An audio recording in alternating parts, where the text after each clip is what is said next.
इस वक्त मेरे मुल्क पाकिस्तान को हम सब की मदद की ज़रूरत है। वहाँ पे सैलाब ने जो तबाहियाँ मचाई हैं वो किसी से मख्फी नहीं हैं। सब जानते हैं कि इस वक्त मुल्क की हालत कितनी अजीब हो चुकी है। वो मुल्क जहाँ पे गुर्बत तो पहले ही थी, लेकिन लोग अपनी सांसें तो जी रहे थे, लेकिन अब सैलाब के इन रेलों ने उनकी सांसें भी छीन ली हैं। मुझे आज अल सुबह जब मेरे उस्ताद-ए गिरामी पीरज़ादा मोहम्मद रज़ा साकिब मुस्तफ़ाई साहिब दामत बरकातुहुल आलिया आपका पैगाम पहुंचा, आपका मैसेज आया, कुछ तस्वीर आईं जिन्हें देख के कलेजा मुंह को आता है, दिल दहल गया कि ये मेरे मुल्क की क्या हालत हो चुकी है।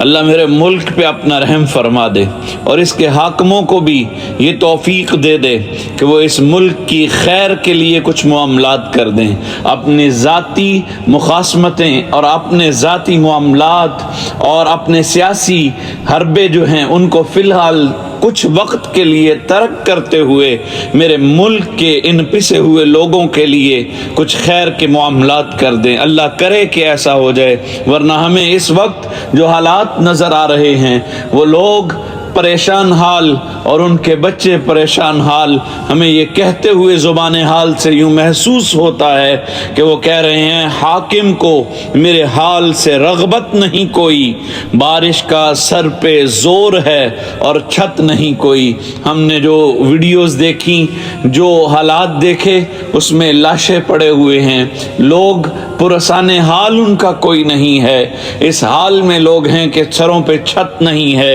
उनके जिस्मों पे लिबास नहीं है, उनको कफन देने के लिए लोगों के पास कफन नहीं है।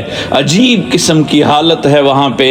वो कहते हैं कि सैलाब ले गया मेरे तन का लिबास भी, हैरत है अब भी आपको हैरत नहीं कोई।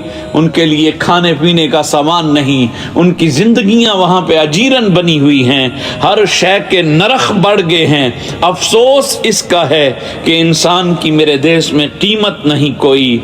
एक दिन हवाए वक्त की जद में तू आएगा और आएगी सदा तुझे मोहलत नहीं कोई। मेरे भाइयों, उस वक्त से कबल कि जब हमें भी ऐसी कोई पकड़ आ जाए, उससे कबल हमें अपने इन भाइयों की मदद करनी चाहिए, इनके लिए निकलना चाहिए, कोशिश करनी चाहिए, अपने ताईं जितना हो सके वो भी, और जहाँ तक हमारी आवाज़ पहुँच सके अपनी आवाज़ पहुँचा के दूसरों को भी इस बात की तरफ कायल कीजिए कि हमारे भाइयों को इस वक्त ज़रूरत है।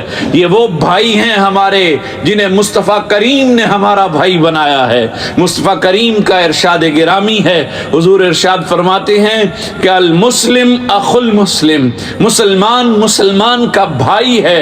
ये एक जिस्म की मानिंद हैं और जिस्म के अगर किसी एक हिस्से को तकलीफ होती है तो पूरा जिस्म इज़्तिराब की कैफियत में होता है। मेरे भाइयों, हमारे ये भाई, हमारे जिस्म के ये हिस्से जो इस वक्त सैलाब की जद में हैं, जिनके मकान तबाह हो चुके, जिनकी गलियां उजड़ गईं, जिनके घरों में जो है रिश्ते टूट गए कि कोई अपने भाई को अपनी आंखों के सामने डूबता हुआ देख रहा है, कोई अपनी बहन का लाशा उठाए हुए है, किसी का बाप उसकी आंखों के सामने सैलाब की तबाहकारियों के सपुर्द हो रहा है। ऐ मेरे भाइयों, हमें उन लोगों की मदद के लिए निकलना है, ज़रूरत है उनको इस वक्त हमारी। आज अगर हम उन पे रहम करेंगे, उनके लिए कोशिश करेंगे, तो उम्मीद करता हूं कि मालिक हम सब पे करम फरमाएगा।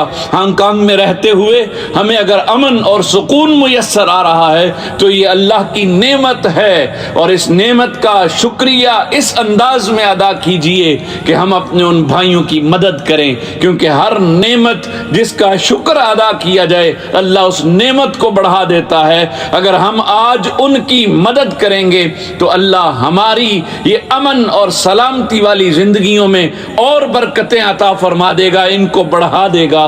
मेरे भाइयों, ज़रूरत है इस वक्त उन लोगों को मदद की, उनके खैमों की ज़रूरत है, अद्वियात की ज़रूरत है, लिबास की ज़रूरत है, खाने पीने की ज़रूरत है। میرے بھائیوں ان کے ہاں بڑے مشکل حالات ہیں، ان کے لیے مدد کے جذبات لے کے نکلیے۔ اللہ مجھے اور آپ کو یہ توفیق دے دے، اور پھر ہم اپنے ملک کو اسی حال میں دیکھیں کہ جس کی کسی نے یوں خواہش کی تھی کہ خدا کرے میری ارض پاک پر اترے وہ فصل گل جسے اندیشہ زوال نہ ہو۔ میرے بھائیوں ان لوگوں کی مدد کے لیے اپنے جذبات کو بڑھائیے، میرے بھائیوں ان لوگوں کی مدد کے لیے نکلیے، ان تنظیمات کا ساتھ دیجئے جو تنظیمات اس وقت وہاں پہ کام کر رہی ہیں، ان میں پیرزادہ محمد رضا ثاقب صاحب اور آپ کے رضاکار، آپ کے ساتھی، آپ کے دوست، آپ کے احباب وہاں پہ محنت کے ساتھ، دل جوئی کے ساتھ، دل لگی کے ساتھ ان لوگوں کی مدد کے لیے اس وقت رواں دواں ہیں، کام کر رہے ہیں۔ میرے بھائیوں آپ ان کے دستے بازو بنیے، اللہ ہمیں یہ توفیق دے دے کہ ہم اپنے ان بھائیوں کا ساتھ دیں۔ اور میری دعا ہے کہ مالک میرے رضا کے سبھی رضاکاروں کی خیر ہو، اس کار خیر سے بڑی عظمت نہیں کوئی۔